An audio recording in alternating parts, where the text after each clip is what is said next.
there's another name out there that makes more and more sense for the Pittsburgh Steelers. And if we're going to talk wide receiver trades, which seems to be the only thing anybody wants to talk about when it comes to the Steelers, maybe this name makes the most sense right now. I heard Mark Caboli say yesterday in his mailbag that it kind of feels like if the Steelers are going to make a wide receiver trade, which it feels like they're going to, that they're going to look outside the box. It's going to be a name that we aren't talking about right now. And that got my wheels turning as to who could that name be? Started looking around, and it's tough to come up with a big name that, we haven't really identified to this point. Treylon Burks in Tennessee seems to make a lot of sense. He's not a guy who's put up big numbers in his first 2 seasons. He's not a guy who's really become like a star-studded wide receiver in Tennessee. But if we're going to be honest, the Steelers may not be looking for a star-studded wide receiver because they may not want to pay the price of a star-studded wide receiver, even a guy like Courtland Sutton. And Treylon Burks is only 24 years old, has never really had a really ideal quarterback situation, has played behind DeAndre Hopkins, and AJ Brown, which does not help. You're not going to sit behind 2 of the best wide receivers in football and say, I'm going to get a lot of opportunities, especially a guy like DeAndre Hopkins, which you don't need to be open to throw him the football. With the rookie quarterback last year and Will Levis, I mean, not really the most ideal situation for Treylon Burks. And I'm not saying that he works out and becomes a superstar, but I'm saying that if you look at a guy who's 24, who's only entering his 3rd year in the NFL, who's a former first-round pick, who the Titans are probably going to give up for absolutely nothing, makes some sense. Am I wrong? No, I like Treylon Burks actually a whole lot. I mean, we talked earlier this offseason about guys like John Mechie and Noah Brown. I like Treylon Burks way more than either of those 2 guys. And especially if he's on the outs in Tennessee, you're not going to have to pay too much to go get him. And here's the thing. You need an outside guy. Outside guy doesn't need to be your number 2. You could have a 2A, 2B situation with him and Roman Wilson, who's in the slot, because this is going to be a running team. This is going to be a running football team. And that's what Tennessee was. And that's why Treylon Burks' numbers aren't great, but he is a go up and get it, extend the field type of guy. If you have him and George Pickens on either side, they can do that. And that opens up the middle for a guy like Roman Wilson and a guy that I don't think a lot of people are talking about, and Pat Freiermuth, who I think is going to get more and more opportunities in the receiving game if this is the way that they construct their wide receiver room. I think that seeing them do it this way tells you that they do want to see Pat Freiermuth have a good season on the receiving end of things. I love that. I love that so much, actually, because you're spot on. Like, Pat Freiermuth's a name we haven't talked about at all. You want to talk about a wide receiver 2, that's your wide receiver 2 in Pittsburgh right now is Pat Freiermuth. That's a guy that, I mean, Arthur Smith, you could talk about the way he struggled last year with his weapons. Kyle Pitts, and you were sitting right there when Daniel Flick told us that Kyle Pitts broke the Falcons' rookie receiving record his first year in the NFL and then dealt with some stuff. But, I mean, if you could do that with a guy in Kyle Pitts, why can't you do that with Pat Freiermuth? Why can't you turn Pat into a slot receiver, a Travis Kelce type guy? Because that's who he is. Pat Freiermuth is not a blocking tight end. He's not a Rob Gronkowski. He's not a George Kittle. He's a Travis Kelce. And if you want to turn him into Travis Kelce, I mean, Arthur Smith has the capabilities of doing so. That's why you got Darnell Washington to be your blocking tight end. You didn't get Darnell Washington to be a receiver. You have Pat Freiermuth to be a receiver. I think that's phenomenal. And if you could go into the season, it's not ideal, but I don't think it's much worse than what they were working with last year in a George Pickens, a Treylon Burks, a Roman Wilson, Calvin Austin, and Pat Freiermuth as your leading receiving options with Jalen Warren. I keep trying to call him Jalen Samuel all week. Jalen Warren coming off the backfield or coming out of the backfield. Connor Hayward working his way in there. A gadget guy in Cordero Patterson. I think there's enough options without having a true superstar, with the hopes that George Pickens turns into a true superstar, that you can make it work and that you have enough potential to kind of reach a ceiling much higher than you were in 2023. Like, there's one argument to be made about Kenny Pickett not getting an opportunity. I guess there's 2. The Matt Canada one's massive. That's a real thing. And that, I saw Aditi Kinkabala say Kenny Pickett isn't a real bust yet. I think I might agree with that to some degree, even though I'm not going to touch on that subject.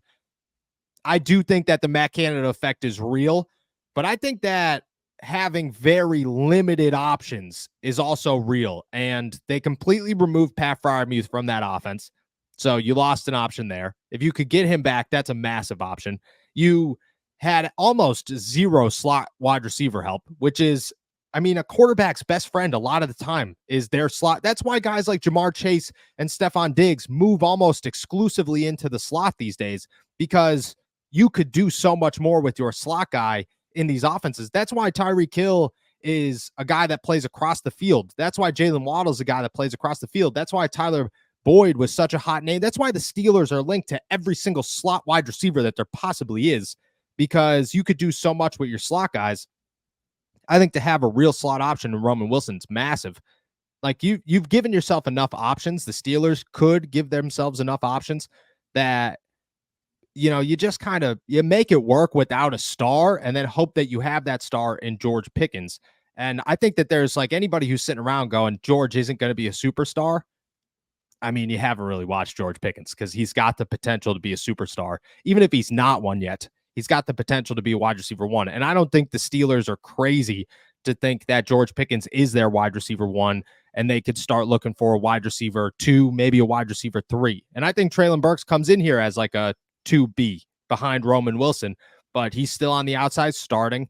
He still allows you to do a bunch of stuff. He could play inside and outside. He's physical. And like, what do you need out of a Treylon Burks? You know, you need him to come in here and you need 600-700 yards, because if you could get 600-700 yards and a couple of touchdowns from him, and George Pickens is a 1,200-1,300 yard wide receiver, and Roman Wilson is a 700-yard guy, and Calvin Austin is a 500-yard guy, and Pat Freiermuth's a 600-yard guy, that's a damn good receiving offense. Like you just put up pretty decent numbers on top of not including Connor Hayward, not including Najee Harris, not including Jalen Warren, not including Quez Watkins or Cordero Patterson.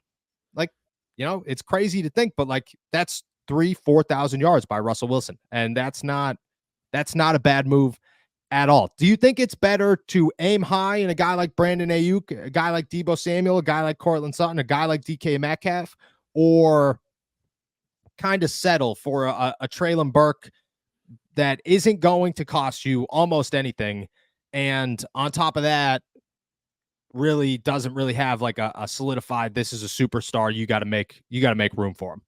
For the Steelers this year, I would prefer them go after a Treylon Burks. And now, again, it's not just any player at that level, because I wouldn't say the same thing about a Noah Brown. I wouldn't say the same thing about a John Mechie. Just looking at where Treylon Burks was at, not just with his quarterback play, but the team that he was playing for was the Tennessee Titans. Looking at the injuries that he suffered, he took 2 massive hits in 2 separate seasons. One of them was against the Steelers on that Thursday night game when he came down and wasn't moving. True. Looking at that situation and knowing the skill set that he brings, I like that meshing with the Steelers. And you mentioned it there. Do they need another 1,000-yard receiver to go opposite George Pickens? No, they don't. How many 1,000-yard receivers did the Baltimore Ravens have last year? None. You're essentially doing the same thing. We're a running football team with a variety of options that have a variety of skill sets, and the quarterback is going to be the primary reason that they spread them out, and each of them end up with 300, 400 yards apiece, and one guy, Zay Flowers, George Pickens, same guy, 800, 900, 1,000 yards. That's your leader. That's the formula for the Steelers. That's the formula to win the AFC North. And when you win the AFC North, you're in a pretty good position going into the postseason. Exactly. That's such a phenomenal comparison there. That's like, I didn't even put that together. That's a phenomenal comparison. That's exactly what you're looking for. Everybody wants to be the Kansas City Chiefs, and we talk about this all the time. The Baltimore Ravens were the closest thing to being a contender because they weren't the Kansas City Chiefs. The San Francisco 49ers, not the Kansas City Chiefs. They had Christian McCaffrey. They used a totally different style of offense. The Steelers are trying to do the same thing, and I think that works out so well. You don't need 2,000-yard receivers. And to be totally honest with you, I'm a little worried of what happens if you have 2 superstar wide receivers in Pittsburgh, because they're not going to be a passing football team. And you want to see what happens with George Pickens. Like, that's the thing, is if you trade for Brandon Ayuk, you are essentially saying George is not a long-term option here. He is never going to be a number 1 in Pittsburgh. And I just don't think I agree with that notion. Like, I think that if your mindset is George could be an absolute freak, let him be an absolute freak, because he shows all that. Like, the first day this guy stepped into the Southside facility, everybody's talking about how they've never seen anything like this guy. Okay, that's awesome. He's never had an offensive coordinator that's allowed him to do almost anything except for run straight down the field and jump up for a football. Let's see what happens when he has a real offensive coordinator. He's never, ever had a quarterback who does not throw the ball more than 2 to 3 seconds late in Kenny Pickett. Let's see what happens when he has a quarterback who knows how to throw the ball with good timing. He's never, ever, ever had a ridiculously dominant running game. He's had a good running game, but never dominant. And he's always been playing 3-and-out football, 3-and-out football, 3-and-out football, barely scraping by with wins. Let's see what George Pickens does when there's no pressure to score on every single drive, because the drives that you don't score on are 3-and-out. Let's see what a real offense looks like with George Pickens. I think that's the way to go about it, is let George be your guy. Let's find a number 3, maybe a number 2. Let Roman Wilson see what he could do. And I think that's the best way to go about the Pittsburgh Steelers, and save yourself a boatload of money, because there ain't no reason to be spending a boatload of money on a guy that George Pickens could potentially be better than in really everybody that the Steelers have been highlighted towards, especially Deebo Samuel and Cortland Sutton. Sorry, I know I'm still not a Deebo guy, but I just think George could be better than both of them.